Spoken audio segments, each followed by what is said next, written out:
हाँ जी, तो अभी तक हमने देख लिया होगा किसी भी कोलिगेटिव प्रॉपर्टी से हम क्या फाइंड कर सकते हैं, मॉलिक्यूलर मास फाइंड कर सकते हैं। मान लो का सोल्यूशन बहुत डाइल्यूट है, वैसे भी जो भी आपने रिलेशन पढ़े हैं कोलिगेटिव प्रॉपर्टीज के वो डाइल्यूट सोल्यूशन पे ही चलते हैं, आइडियल सोल्यूशन बिहेव करते हो, ठीक है जी। तो अब देखो ये relative lowering in vapour pressure है फर्स्ट, इससे भी आप क्या निकाल सकते हो, मोलर मास। ये क्या दिया आपका M2 मतलब solute, elevation in boiling point, इससे भी आप मोलर मास निकाल सकते हो, इससे भी और इससे भी, ठीक है जी। ये सारी कोलिगेटिव प्रॉपर्टी से आप क्या निकाल सकते हो जी, मोलर मास और सोल्यूट निकाल सकते हो, ठीक है जी। फॉर्मूला लिख दिया मैंने एक बार फिर से। बट अब क्या होगा, देखा गया है, मैंने जैसे आपको बोला था, या तो आप सोल्यूशन जब बनाओगे हो सकता है आपका सोल्यूट क्या एसोसिएट करे या डिसोसिएट करे, या हो सकता है एसोसिएट डिसोसिएट ना करता हो, जैसा डाला वैसा ही रहे। जैसे शुगर, यूरिया, ग्लूकोज वगैरह डालते हैं तो वैसे के वैसे रहते हैं, सॉल्वेंट के अंदर टूटते नहीं है। जो आपकी वैल्यू आनी चाहिए थी, क्योंकि जितने आपने मोल्स डाले हैं उतने ही मोल्स ना कम होते हैं ना बढ़ते हैं, इसीलिए जो आप यहां से मोलर मास निकालोगे किन के लिए, for non electrolytes,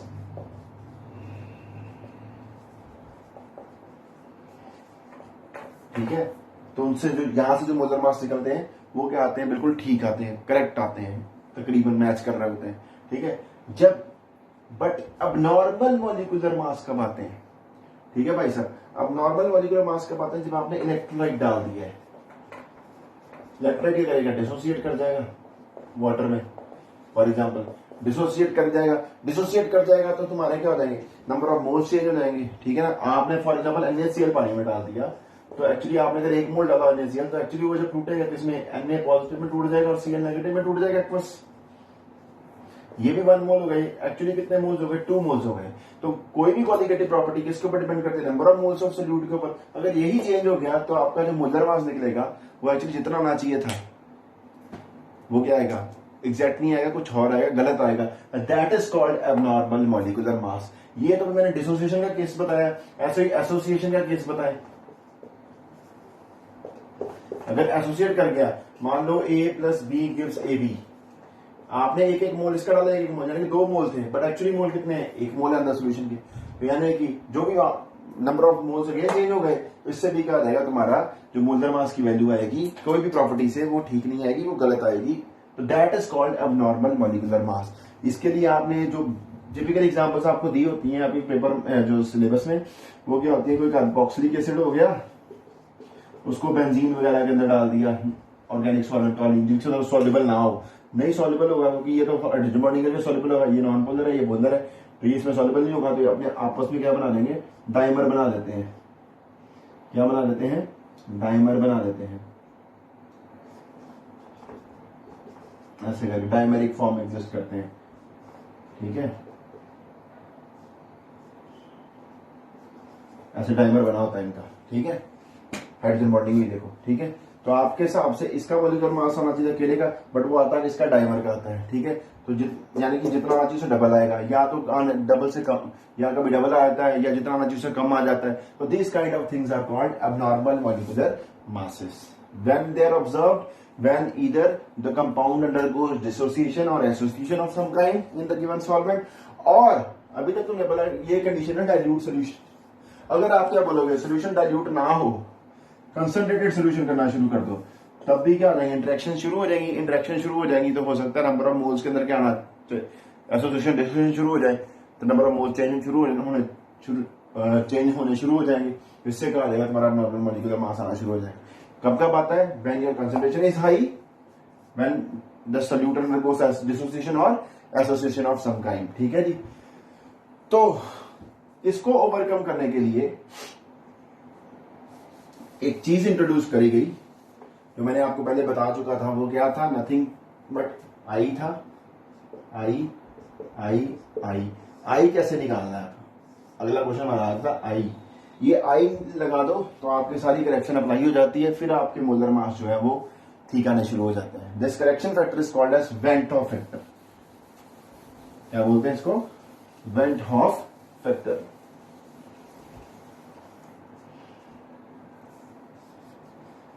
Van't Hoff factor I introduced to remove the discrepancy observed in molecular masses when you calculate them from qualitative properties. I का वैल्यू क्या है जी, देखो I होती है जी observed value of qualitative property,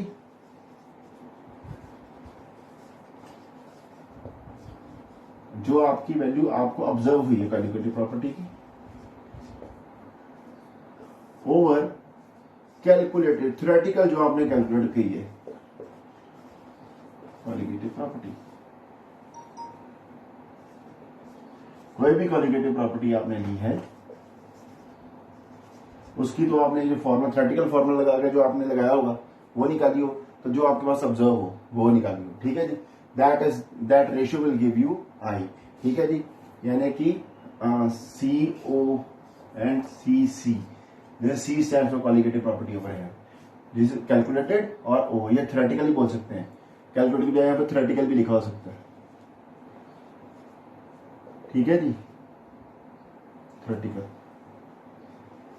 बात clear हो गई।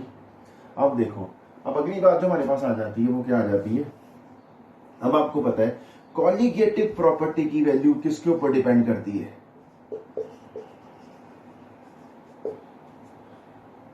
नंबर ऑफ मोल्स के ऊपर ऑफ सॉल्यूट, इसके ऊपर डिपेंड करती है ना।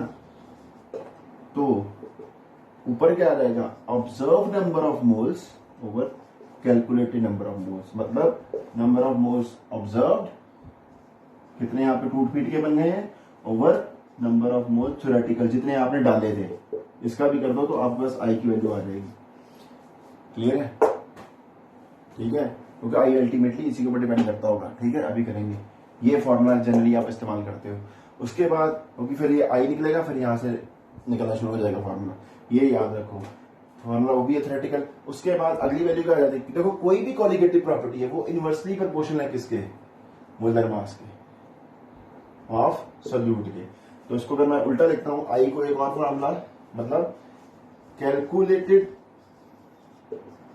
वैल्यू मोलर मास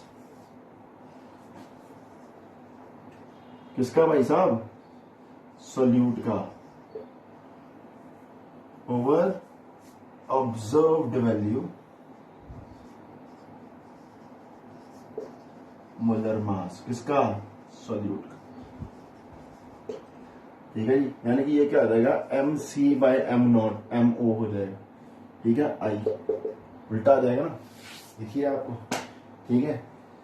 ओके भाई साहब, एक फॉर्मूला आपका हो गया, आई हो गया सी नॉट बाय सी सी, मतलब क्वालिटेटिव प्रॉपर्टी ऑब्जर्व वैल्यू उसकी और उसकी थ्योरेटिकल वैल्यू, और calculated molar mass, observe molar mass, number of moles observe, number of moles actually, net number of moles we have added, theoretical जो क्वेश्चन में दिया 1 मोल ये दिया, ठीक है, 1 मोल NaCl जैसे भी लिया था, वो 1 नीचे आ जाएगा और ऊपर क्या आ जाएगा, NaCl एक्चुअली टूट जाएगा पानी में जाके, तो 2 ऊपर 2 आ जाएगा, नंबर ऑफ मोल्स ऑब्जर्व, ठीक है, वैसे करेंगे, ठीक है, ये चीज ऐसे लगेगी।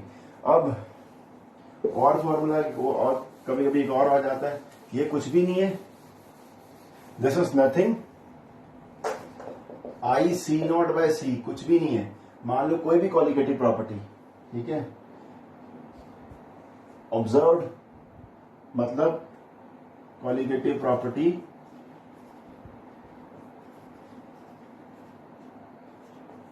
Of electrolyte over colligative property of same concentration non electrolyte. मतलब क्या है, ऊपर हमको जो आ रही है वैल्यू, जब वो टूट फीट के आ रही है, ठीक है, और नीचे अगर वो टूट फीटता ना हो, यही है ना, नीचे थ्योरेटिकल हमने एक्चुअली कितना डाला था, एक्चुअली आ कितनी रही है, ठीक है। जैसे ऐसे मान लो आई की वैल्यू क्या आ जाएगी, ये delta T F over delta T F not हो सकता है, सेम कंसेंट्रेशन का आपको नॉन इलेक्ट्रोलाइट के लिए डेल्टा टी एफ की वैल्यू और उसी कंसेंट्रेशन के इलेक्ट्रोलाइट के लिए आपका डेल्टा टी एफ आपकी दियो वैल्यू, तो बोले आई निकाल दो, बस उन दोनों का रेशियो ले लो। ऐसे ही क्या आ जाएगा, relative loading in vapour pressure के लिए P not minus P S upon P not minus P S upon P not, यहाँ पे स्टार डाल दो यार, स्टार मतलब ये नॉन इलेक्ट्रोलाइट की, ठीक है। कंसंट्रेशन, ये ऊपर वाला पार्ट किसके लिए, इलेक्ट्रोलाइट के लिए, नीचे वाला पार्ट किसके लिए, नॉन इलेक्ट्रोलाइट के। कंसंट्रेशन दोनों की क्या होनी चाहिए, सेम। ये नहीं, अगर आपने ये 1 मोलर लिया, ये भी 1 मोलर लोगे, मोलर, ठीक है। आगे ऐसे ही delta TB by delta TB star, ठीक है, आई, और आई पाई बाय पाई स्टार, ठीक है, ऐसे। ये इसका मतलब यही निकलता है, ठीक है, इसका मतलब यही निकलता है। किसी भी फॉर्म में दिया सकता है, आप कर सकते हैं क्वेश्चन, ठीक है। चलो भाई साहब, अब बात करते हैं आई को निकालना है, कैसे एसोसिएट करेगा और डिसोसिएट करेगा। बात ठीक हो गई, बात पता लग गई कि नहीं?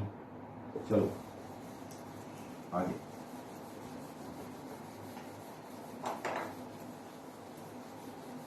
एक बात नोट करनी है, जब आप observe value of colligative property और calculate value of colligative property कर रहे हो, तो आपके जो इलेक्ट्रोलाइट पार्ट है और दूसरा जो नॉन इलेक्ट्रोलाइट, अगर आपने इलेक्ट्रोलाइट और नॉन इलेक्ट्रोलाइट को कंपेयर किया दो सेम कॉलिगेटिव प्रॉपर्टीज को, तो आपने ये बात ध्यान रखना है दोनों की कंसंट्रेशन क्या होनी चाहिए, सेम होनी चाहिए। ऐसा नहीं कि उसका 2 मोलर लिया, उसका 1 मोलर लिया, दोनों की कंसंट्रेशन आपने स्टार्टिंग में क्या जो क्वेश्चन में कर दी होनी चाहिए, सेम दी होनी चाहिए, ठीक है जी।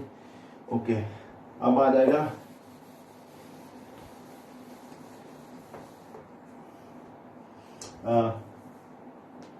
abnormal molecular masses when given substance dissociates.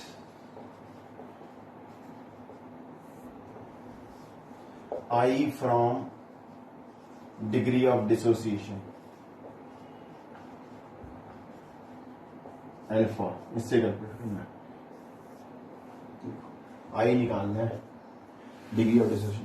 पहले बात तो डिग्री ऑफ डिसोसिएशन, ये बड़ी जगह अप्लाई होता है, तो इसको अपने दिमाग में गांठ बांधो, इक्विलिब्रियम में भी ये अप्लाई होता है। डिग्री ऑफ डिसोसिएशन क्या होता है, नंबर ऑफ मोल्स डिसोसिएटेड, कितने मोल्स डिसोसिएट कर गए हैं, और total number of moles taken, starting में कितने मोल्स आपने लिए थे, ठीक है, इजिकल टू ये। अगर मान लो स्टार्टिंग में आपने सी लिया था और ये अल्फा है, तो C into alpha number of mole dissociated X. आपने देखा होगा इक्विलिब्रियम में आप एक्स यूज करते हो और कहीं पे आप सी अल्फा यूज करते हो। सी अल्फा कहां पे यूज करते हो, जहां पे डिग्री ऑफ डिसोसिएशन दिया होता है, और ये सीधा ही दिया हो कि एक moles dissociate, number of mole dissociated for सीधे एक्स दिया होता है, number of mole dissociated is nothing but C alpha, ठीक है जी। बात पहले पड़ गई। अब यहां से हमने निकालना है क्या, आई निकालेंगे। पहले तो ये समझा दिया है कैसे चलेंगे, ठीक है, डिग्री ऑफ डिसोसिएशन होती है, ठीक है, करते हैं। अब देखो, मान लो आपका कोई ए कंपोनेंट था, वो डिकम्पोज कर गया बी में, सी में, डी में, ऐसे एन कंपोनेंट्स बन गए, सो ऑन कितने बन गए, एन कंपोनेंट्स, ठीक है जी। मान लो इसका आपने एक मोल लिया था स्टार्टिंग में, and alpha is degree of dissociation, alpha is degree of dissociation. तो कैसे निकालेंगे अल्फा डिग्री ऑफ डिसोसिएशन से, अब आपको पता है अगर 1 था माइनस अल्फा आ जाएगा। आपकी इनिशियल कंसिडरेशन कितनी, नंबर ऑफ मोल डिसोसिएटेड कितने, नंबर ऑफ मोल्स डिसोसिएटेड कितने,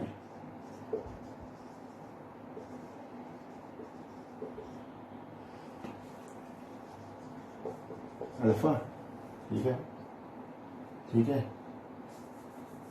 सो ए के कितने बच जाएंगे, 1 माइनस अल्फा, बी कितना, जितना ये टूटेगा, इसका अगर एक है इसका भी एक है, इसका अगर सी है इसका एक है तो इसका भी एक एक एक, यानी कि सबका C plus D plus so on N तक चले जाओ। ये अल्फा बना प्लस ये अल्फा बना प्लस ये अल्फा बना आगे एन तक चला गया, एन अल्फा हो गया। मतलब टोटल क्या हो गया, अगर मान लो भाई साहब, so total number of moles observed वो कितने हो जाएंगे, 1 माइनस अल्फा तो इसके प्लस एन अल्फा वहां से आ गया, इन सबको ऐड कर दो, अल्टीमेटली एन अल्फा ही हो जाएगा ना, ठीक है, N into alpha, alpha alpha into N, ठीक है जी। तो अल्टीमेटली क्या बच गया, 1 प्लस एन माइनस 1 अल्फा, ये हो गया। ये तुम्हारा total number of moles observe, और हमने मोल्स लिए कितने थे, इफ वी स्टार्ट विद 1 मोल, कितने स्टार्ट किए थे, 1 मोल, मोल्स टेकन कितने थे 1, ठीक है जी। तो आई की वैल्यू क्या होती है, अभी बोला था number of moles observe over total number of moles taken, तो यही था number of moles observed over total moles taken, जितना आपने लिया था स्टार्टिंग में, मतलब नीचे 1 आ गया, ऊपर क्या आ जाएगा 1 प्लस n माइनस 1 अल्फा, ठीक है, ये आपका आई आ गया, ठीक है जी। सो क्लियर होगा अभी तक। तो अब देखो आगे चलते हैं, तो आई क्या आ जाएगा, so I minus 1 is equal to n minus 1 into alpha, तो alpha is equal to I minus 1 upon n minus 1, ठीक है जी, ठीक है। n है भी कितने बने हैं, अगर मान लो सिर्फ 2 बनते तो n की वैल्यू 2 हो जाती, अगर 3 बनते तो 3 लिख देते n, ठीक है जी, बात ये होगी, ठीक है। तो अल्फा पता हो निकाल देंगे माई, ठीक है। अगर मान लो भाई साहब कोई भी आप सोचो कंसंट्रेशन, मान लो यहाँ पे सी मोल्स दी होती, यहाँ पे सी आता तो नीचे भी सी आ जाता ना, ठीक है। तो अल्टीमेटली सी कटी जाना था, ठीक है। कुछ भी दिया हो आप 1 से कैलकुलेशन करो, कंसंट्रेशन आपको करने की जरूरत नहीं है, कैलकुलेट और अल्टीमेटली वो सी कटी जाएगा, ठीक है, क्योंकि इसके आगे भी सी आ जाएगा, इसके आगे भी सी आ जाएगा, यहाँ पे भी सी आ जाएगा, तो यहाँ से फिर से आप सी कॉमन लेके कट जाएगा एंड में, ठीक है। तो इसलिए अगर कोई भी कंसिडरेशन आप 1 देखो, सीधा अप्लाई करो कि कितने बने, वो कंसिडरेशन आपको लिखने की यहाँ पे जरूरत नहीं है, ठीक है। देखो बस टूट के कितने बना रहा है, 2 बना रहा है, 3 बना रहा है, 4 बना रहा है, जैसे सोडियम सल्फेट कितने दे देगा, 2 सोडियम 1 सल्फेट यानी कि 3, एन की वैल्यू क्या रहेगी 3,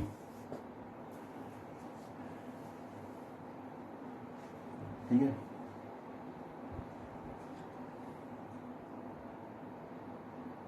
अल्फा निकालना हो डिग्री ऑफ डिसोसिएशन, ओके। ऐसे चलते जाएंगे हम और आगे करें फिर। अब हम करते हैं degree of association.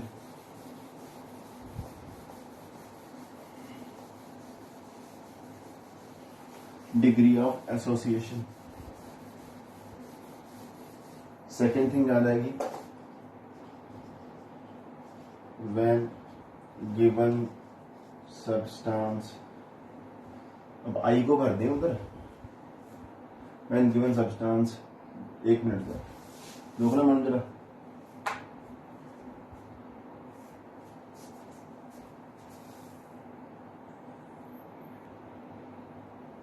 when given substance associates, तो क्या आ जाएगा भाई साहब, देखो मान लो गिवन क्वेश्चन कुछ ऐसा दिया है, n molecules of A join to give 1 molecule of, क्या बोलते हैं, A,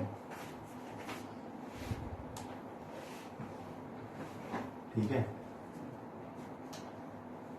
n moles, तो इसके कितने बन जाते हैं 1, अगर ये n moles होते 1 बन गए, अगर ये मान लो अल्फा मोल्स हो तो, हाँ जी कुछ ऐसा ही क्वेश्चन दिया, एसोसिएट हो गया, n मोल्स इसके एसोसिएट करके, n moles of A associate 1 mole of A, ठीक है जी। 1 मोल एसोसिएट करके क्या बनाएगा, मान लो आप गिवन एक्सप्रेशन के अकॉर्डिंग n मोल्स एसोसिएट कर रहे हैं, तो कि 1 moles of this, 1 mole associate करेगा कितना जी, बनेगा 1/n मोल्स बन जाएंगे इसके, ठीक है। अगर मान लो आपका डिग्री ऑफ एसोसिएशन, अब यहां पे आई निकालना है फ्रॉम डिग्री ऑफ एसोसिएशन, वो कैसे निकालेंगे, अब डिग्री ऑफ एसोसिएशन, डिसोसिएशन किया, वर्ड एसोसिएशन आ गया, तो यहां पे नंबर ऑफ मोल्स एसोसिएटेड आ जाएंगे ऊपर, ओवर क्या आ जाएगा भाई साहब, मोल्स टेकन। मान लो आपने भाई साहब 1 लिया है मोल, तो यहाँ पे अल्फा है, तो यहाँ पे x आ गया, तो नंबर ऑफ मोल्स है 1 अल्फा होगा, ठीक है ना, x, ठीक है। इफ डिग्री ऑफ एसोसिएशन क्या है, अल्फा है, तो 1a, अब एक्सप्रेशन में क्या है ये, अगर इसके अल्फा मोल एसोसिएट करें तो इसका कितने बनेंगे, अल्फा बाय एन। हाँ लकी, इस एक्सप्रेशन के अकॉर्डिंग। अब टोटल मोल्स ऑब्जर्व्ड, इनको ऐड करो 1 minus alpha plus alpha by N, ठीक है जी। अब निकालो भाई साहब, कैसे करेंगे, 1 minus alpha plus alpha by N, ठीक है। इसका मतलब क्या हो गया, N minus N alpha plus alpha by N, ये हो गया इसका मतलब। तो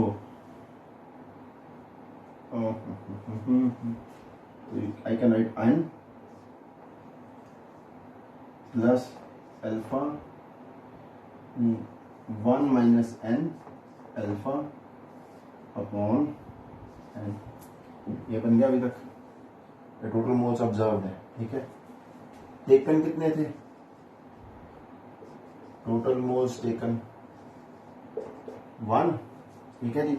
तो आई की वैल्यू क्या आएगी, I will be equal to this 1 divided by 2, so I will be I equal to N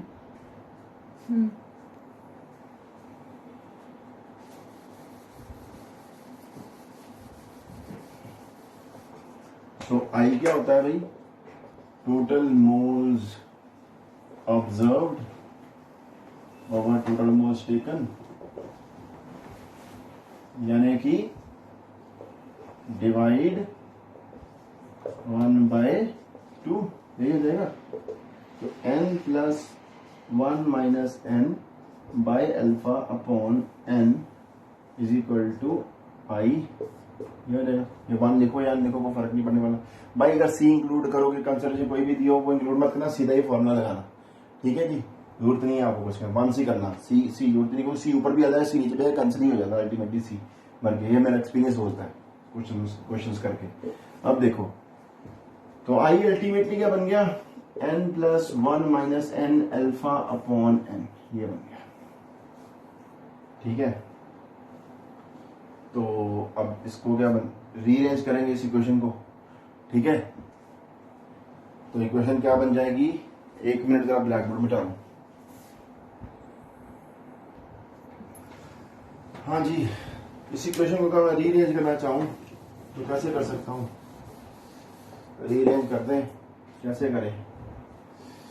मान लो भाई आई अपना क्या आ गया, 1 minus alpha plus alpha by N upon 1 लिखो या ना लिखो फर्क कोई नहीं पड़ने वाला, 1 minus alpha plus alpha by N, बिना अल्फा वाले एक साइड पे ले जाओ, आई माइनस 1 माइनस आई कर दिया, 1 माइनस आई इधर आ गया, अल्फा पॉजिटिव हो गया, ये नेगेटिव हो गया, ठीक है। अब अल्टीमेटली क्या बन गया भाई साहब, अल्फा कॉमन निकाल लो, अल्फा कॉमन निकल गया, यहाँ पे क्या बच गया, 1 माइनस 1 अपॉन एन, ठीक है, ये 1 minus I, is it okay. अब अल्फा आ गया आपका, अल्फा आ गया भाई साहब, अल्फा क्या आ जाएगा, 1 माइनस आई, ये मल्टीप्लाई था, इधर जाके नीचे आ जाएगा 1 माइनस एन बाय, ये एक्सप्रेशन मिल जाएगा, ठीक है जी, क्लियर है।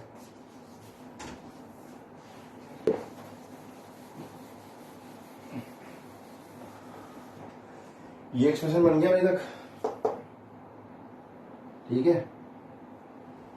थोड़ा सा अरेंज कर लें जरा, 1 माइनस आई, अगर एन में एलसीएम ले लूं नीचे तो n minus 1 upon n is equal to alpha बन जाएगा। तो therefore 1 minus I upon n minus 1 n to alpha, वहीं से बन जाएगी क्वेश्चन, यहीं से रीअरेंज कर लो तो आपका बन जाएगा। n कितने पार्टिकल्स बन गए हैं, ठीक है जी। एक जैसे सोडियम सल्फेट हो गया तो कितने बन गए, 3 मतलब हो गए यहाँ पे, ठीक है। बाकी कंसंट्रेशन बनने की जरूरत, कंसंट्रेशन करोगे तो सीसी अपने अल्टीमेटली कैंसिल हो जाता है। तो क्वेश्चन लगा के देख लो, ठीक है। एल्यूमिनियम पोटाशियम जो एल्यूमिनियम सल्फेट हो गया फॉर एग्जांपल, एल्यूमिनियम सल्फेट 3 2 5 हो जाएगी इनकी वैल्यू, ठीक है। ऐसे करते जाना आपने, तो करते जाना, देखना अगर आपका एसोसिएट कर रहा है या डिसोसिएट कर रहा है वो देखना पड़ेगा, ठीक है। अगर एसोसिएट कर रहा है तो कम हो जाएंगे नंबर ऑफ पार्टिकल्स, अगर डिसोसिएट कर रहा है तो बढ़ जाएंगे नंबर ऑफ पार्टिकल्स, ठीक है। तो इसी के साथ हमारा जी अब नॉर्मल मॉलिक्यूलर मास खत्म हो जाता है। इससे मॉलिक्यूलर मास निकल जाएगा, तो आई की जगह क्या भर देंगे, आई की जगह क्या भर सकते हैं गिवन इक्वेशंस में, mc/m0, ठीक है, क्लियर है। तो कैलकुलेटेड भर दो, ऑब्जर्व आ जाएगा, ठीक है। थैंक यू जी, ओके, चैप्टर खत्म। हाँ जी, वैसे तो न्यूमेरिकल्स तो हो जाने चाहिए तकरीबन आपके, बट मैं देख रहा हूँ थोड़ा बहुत ऐसे ना हो कि लगता हो कि सब न्यूमेरिकल नहीं डिस्कस होते, ठीक है ना। तो न्यूमेरिकल्स भी डालूंगा, ठीक है। वैसे मेरे को लगता है इजी से न्यूमेरिकल तो हो ही जाएंगे फॉर्मूले सीधे सीधे अप्लाई करके, ठीक है। जो दिक्कत आती है वो मेरे को भेज भी सकते हो फोटो वगैरह, तो बाकी मैं डिस्कस करूंगा न्यूमेरिकल्स के लिए थोड़ी थोड़ी वीडियोस इजी या थोड़े जो बोर्ड लेवल के न्यूमेरिकल्स, ठीक है। तो असाइनमेंट भेजिए, असाइनमेंट के अंदर टिपिकल न्यूमेरिकल्स भी होंगे। Assignment is from very good book, मेरी तरफ से कोई भी बुक आप कोई भी मैं बोलता हूँ आप अपनी तरफ से, चाहे वस्ती उठा लो, चाहे आरसी मुखर्जी उठा लो, जो सी मर्जी बुक आपको लगता है कि आपने करनी है, एक बुक फिनिश करनी है। प्रॉब्लम बच्चों के साथ क्या होती है, बच्चे ऐसे मुंह उठा कभी वो बुक कभी वो बुक, वहां हमको वो लगी हमको वो लगी। मैं ऐसा कुछ नहीं है। सबसे पहले अगर कोई भी आपके पास एक बुक है, आपने वो बुक फिनिश करनी है। ये है फिनिश, मतलब उसका एक एक क्वेश्चन सॉल्व होना चाहिए आपका, ठीक है। चलो ओके, थैंक यू।